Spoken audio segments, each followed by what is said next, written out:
Welcome to a deep dive into a topic that might seem a world away. But trust me, it's got some surprisingly practical wisdom for anyone, even if you've never meditated a day in your life. We're going to explore the stages of spiritual growth within the Mahamudra tradition of Tibetan Buddhism. And the text we're diving into today lays it all out. How you move from being a total newbie to, well, a serious spiritual seeker. It's a fascinating journey, really. It really is. When I first saw the outline, it reminded me of those learn a new language in 30 days kind of things. Obviously, spiritual growth is way more nuanced, but the idea that there's a path you can follow, that even the first steps bring benefits, that's pretty cool. It is, and the text doesn't sugarcoat it either. It acknowledges that just like with any skill, you need the right conditions to flourish. Okay, so no instant enlightenment then. Not quite. But that's actually a relief for most people. This tradition uses the term conversion, but not in the way you might think. It's not about suddenly switching religions. It's more about a gradual shift in how you see the world and yourself within it. So how does that shift actually begin? Where does this path start? With that feeling you get when you stumble across something totally new and exciting. The text calls it interest, that spark of curiosity that makes you want to learn more. It's like that rabbit hole feeling you get when you read a fascinating article and end up clicking through 5 more links, each one pulling you deeper. Exactly. And as you go deeper, you might encounter a teacher or teaching that really resonates with you. That's the next stage. Admiration. It's that feeling of awe, of deep respect for the wisdom being shared. I recently started learning a new skill, and finding the right teacher made all the difference. Suddenly, it wasn't just about the skill itself, it was about the way they embodied it, their dedication, their passion. It made me want to rise to that level. And that's a perfect example of how admiration deepens into respect. You start to see the qualities you admire reflected in yourself. You're not just passively observing anymore. You're actively engaging, trying to cultivate those same qualities within yourself. And that active engagement, that's where it gets really interesting, right? Because even something as simple as how you listen can become part of the path. Absolutely. The text talks about respectful listening. And it's not just about being polite. It's about approaching the teachings with a certain quality of attention that in itself can be transformative. So it's more than just hearing the words. It's about really absorbing them, letting them sink in on a deeper level. Yes, and this tradition outlines 3 levels of respectful listening. It starts with bodily respect. Think about how differently you feel when someone's completely present with you, their posture open, their gaze steady. It's like they're saying, I'm here with you, fully present in this moment. No distractions, no multitasking, just pure attention. And that presence creates a powerful container for the teachings to land. Then there's speech respect, which sounds a bit odd, but it involves internally repeating what you're hearing, almost like memorizing a song. Interesting. So you're actively reinforcing the teachings in your mind, creating a stronger imprint. Exactly. But the most intriguing level is mental respect. This is where you quiet the constant chatter in your mind and simply observe your thoughts and reactions as they arise while you're listening. So it's about cultivating that inner stillness, that space of awareness where you're not getting swept away by every thought or emotion. Yes, and that kind of awareness, that ability to observe your inner world without judgment, that's where real transformation begins. It's like you're holding up a mirror to your own mind, seeing those habitual patterns and reactions with a newfound clarity. Reminds me of something I heard recently: you can't change what you don't acknowledge. Exactly. And that brings us to a crucial stage on this path. Faith. Now, before you say anything, I know faith can be a loaded word, especially for those of us who like to analyze everything. Oh, believe me, I get it. My brain loves a good dose of logic and reason. But I'm also realizing that sometimes you have to take a leap of faith, even in everyday life. Precisely. Think about it. You try a new restaurant based on a friend's recommendation. You trust a doctor's expertise. These are all acts of faith, in a sense. That's a good point. I never thought of it like that. But I'm still curious, what does faith look like within the framework of this tradition? Well, the text breaks down faith into 3 distinct types. The first one is faith, which is belief. It's that initial step of saying, okay, I'm willing to trust these teachings, these teachers, even if I don't fully grasp everything yet. It's like that feeling you get when you start a new book, and even though you're only a few chapters in, something tells you it's going to be amazing. You just have that trust. And that trust, that willingness to suspend disbelief, it's what allows you to move to the next level. Faith which purifies. This is where the real work begins, because it's about confronting your doubts head on. It's like instead of just ignoring those doubts or letting them fester, you're actively shining a light on them, examining them, and hopefully working through them. Exactly. And as you do that, as you chip away at those doubts, a new kind of faith emerges. Faith which desires direct experience. This is where the intellectual curiosity transforms into a deep yearning for personal transformation. It's like you've read all the books, listened to all the lectures, and now you're ready to roll up your sleeves and get your hands dirty. You want to experience the truth of these teachings for yourself. And that's a powerful place to be, because that yearning, that desire for direct experience, is what fuels the next stage of the journey. But it's not always easy. I remember when I first started practicing. Oh, you have to tell me about this. What was it like for you? Well, I was always drawn to the philosophical side of Buddhism, but actually putting it into practice, that was a whole other ballgame. I remember feeling overwhelmed, like I didn't know where to start. I can relate to that feeling. Mm. So what helped you push through those initial hurdles? Honestly, it was reading about the lives of great masters, even the ones who really struggled at first. It made the whole path seem more accessible, more human. The text calls these stories skillful means because they plant seeds of possibility in the seeker's mind. It's like those underdog stories we all love, the ones where the hero faces setback after setback but never gives up. It's incredibly motivating. And it reminds us that everyone starts somewhere. Nobody achieves mastery overnight. It takes time, effort, and a willingness to keep going, even when things get tough. Okay, so we've laid the groundwork with interest, admiration, and respect. We've talked about the importance of respectful listening and the different types of faith. But what comes next? How do you go from being a curious observer to an active participant on this path? That's where the preliminaries come in. Think of them as essential training for the mind, like building a strong foundation before constructing a skyscraper. Preliminaries. Okay, I have to admit, it sounds a bit intimidating. Don't worry, it's not as scary as it sounds. There are two types, ordinary and extraordinary. The ordinary preliminaries are all about confronting the reality of our own impermanence. So, facing the big questions about life and death.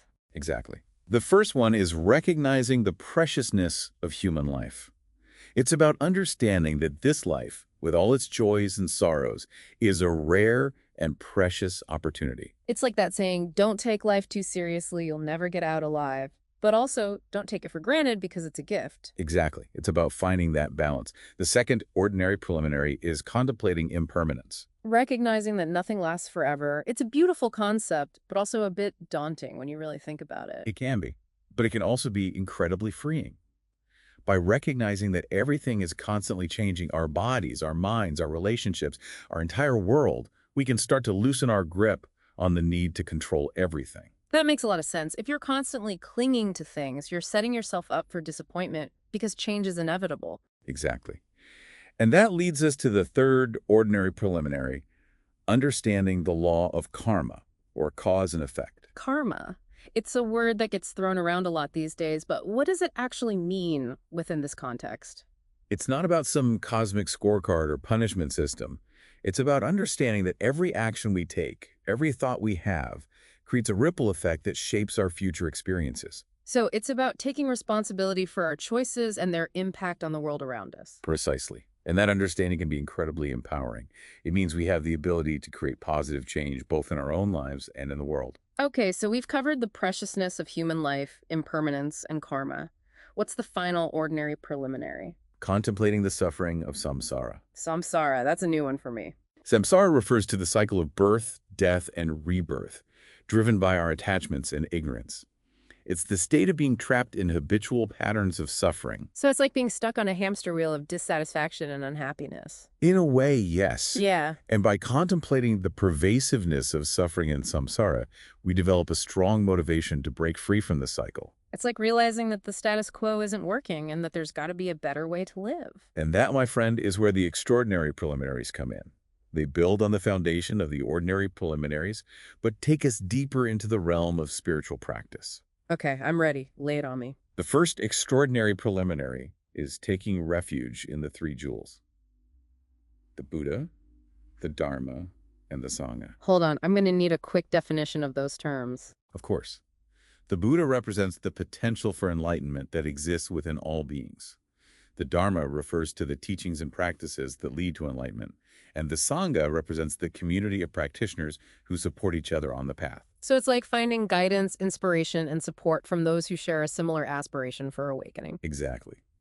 Taking refuge in the Three Jewels is about making a conscious commitment to the path of awakening and aligning ourselves with these sources of wisdom and support. It's like saying, I'm all in. I'm ready to dedicate myself to this journey. So what's the second extraordinary preliminary? It's called generating bodhicitta. Bodhicitta, another new term for me.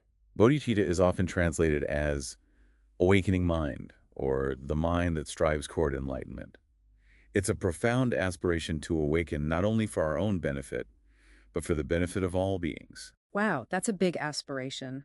It's like expanding your circle of compassion to include not just yourself and those you love, but all living beings. Yes, it's about recognizing our interconnectedness and realizing that our own happiness is inextricably linked to the happiness of others. That's beautiful. And it seems like a powerful antidote to the self-centeredness that can keep us trapped in suffering. Exactly. And the third extraordinary preliminary takes this aspiration for awakening to a whole new level. It's called Guru Yoga. Guru Yoga. I've heard of this, but I'll admit I'm a bit fuzzy on the details. It's a practice of deep devotion and connection with a spiritual teacher, recognizing them as the embodiment of wisdom and compassion. So it's more than just respecting your teacher. It's about seeing them as a guide who can help you awaken your own inner potential. Exactly. It's about surrendering to the wisdom of the lineage and allowing the teacher's blessings to flow into your own being. That sounds incredibly powerful. But I have to ask, how do you find a genuine teacher who's worthy of that kind of devotion? That's the million-dollar question, isn't it? And it's something we can explore further as we dive into the actual practice of Mahamudra meditation. Okay, you've officially piqued my curiosity. This is starting to sound less like homework and more like an epic adventure. All right, so we've covered the preliminaries, which, sound both profound and a bit daunting, like serious mental training. Yeah. But what about the actual practice of Mahamudra meditation? What does that look and feel like? So this is where the beauty of Mahamudra really shines through. Okay. It's not about elaborate rituals or complex visualizations. It's about stripping away the layers, getting to the heart of the matter, directly experiencing the nature of your own mind. Directly experiencing the nature of your own mind. Yeah, that sounds incredibly simple. Yeah. And yet, knowing my easily distracted brain, probably a lot more challenging than it sounds. I mean, yeah. Right. We can only imagine. Yeah, and it's not always easy, but it is simple in its essence. Okay. Mahamudra meditation is often divided into two main stages: concentrative meditation and insight meditation. Okay, two flavors of mind training. Yeah. I'm listening. What's the difference? So think of concentrative meditation like taming a wild horse. Okay. You start by training your focus, your attention. It's about choosing where your mind goes rather than letting it run wild like it usually does. So it's like creating a mental on-off switch. Right now, my brain feels like one of those old TVs with the dials that never quite work. Constantly fuzzy, picking up interference. That's a great way to put it. And just like with physical exercise, there are different techniques you can use. Right. Some practices involve focusing on the breath. Okay. Others on a mantra or a visual object. Providing that anchor for the mind to settle on. Exactly. Yeah, I can see how that would be helpful. What about insight meditation? How does that build on concentrative practice? So once you've developed some stability of mind, Okay. you can start to use that focused attention to explore the nature of reality itself. Okay. You turn your attention inward, becoming an observer of your thoughts, feelings, and sensations without getting carried away by them. So instead of getting caught up in the story, the drama, you're just noticing it arise and pass away like clouds moving across the sky. Precisely. And through that observation, you start to see through the illusion of a separate self. That's a big one. The illusion of a separate self. Yeah. It makes me think about how much we define ourselves by our thoughts and emotions. But what if those are just fleeting states, not the totality of who we are? Exactly. Our sense of self, the me that we cling to, Right. is more fluid, ever-changing than we realize. So if our sense of self is ultimately an illusion, what are we left with? What is that true nature of mind that Mahamudra points to? That's the question, isn't it? And it's a question that can't be answered intellectually. Yeah. It's something you realize through direct experience, through the practice of meditation, through that unfolding journey we've been talking about. It's like those optical illusions where you have to relax your gaze, shift your perspective Yes. to see the hidden image emerge. Yes. And the path of Mahamudra, with all its stages and practices, Right. provides the tools and techniques to help you make that shift. But remember, it's a journey, not a destination. And like any good journey, it's best enjoyed one step at a time Yes, with a good guide by your side. absolutely. Having a teacher who has already walked the path can make all the difference. They Right. can offer guidance, support, and most importantly, help you see through your own blind spots. Yeah, it makes me think about those ancient maps with the phrase, "Here be dragons," written on the unexplored territories. Mhm. A good teacher can be like a seasoned explorer, helping you navigate those uncharted waters of the mind. I like that analogy. Mhm. And while finding the right teacher is crucial, Right. remember that the true teacher ultimately resides within. So the journey starts within, Mhm. and it's supported by the teachings, the practices, and the guidance of those who have walked the path before us.